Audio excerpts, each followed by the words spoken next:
ওইখানে একটা ব্যাগ ছিল, ঠিক আছে, সেটা আমাদের মনে করে আমি সেখান থেকে সেই ব্যাগটা আমি নিয়ে যাই। মানিকগঞ্জ সদর হাসপাতালের তত্ত্বাবধায়কের অফিস থেকে ব্যাগ চুরির অভিযোগে 5 ভুয়া সাংবাদিককে আটক করেছে সদর থানা পুলিশ। সাংবাদিক ইংরেজি কি? জার্নালিস্ট বানানটা করুন তো একটু।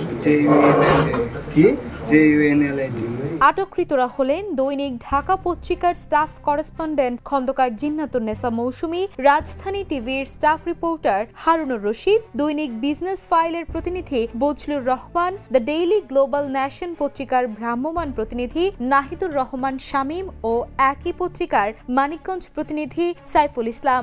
আমি ইন্টারমিডিয়েট করছি। ইংলিশ পত্রিকা আপনি এই কাজ করেন না?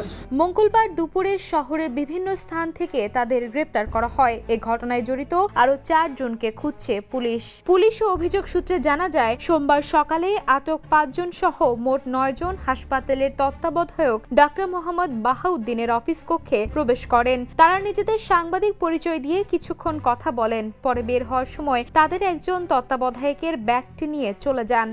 ওইখানে একটা ব্যাগ ছিল, ঠিক আছে, সেটা আমাদের মনে করে আমি সেখান থেকে সেই ব্যাগটা আমি নিয়ে যাই। ওই ব্যাগে প্রায় 40,000 টাকা, বাসা ও অফিসের চাবি এবং বিভিন্ন গুরুত্বপূর্ণ নথি ছিল।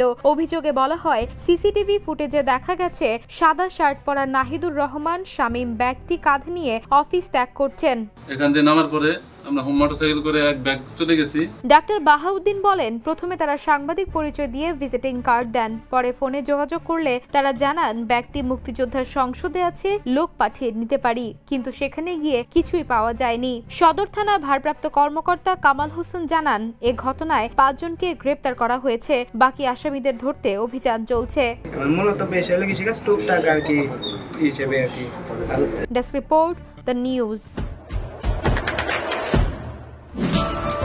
দেশে দেশে সবার সাথে দ্য নিউজ।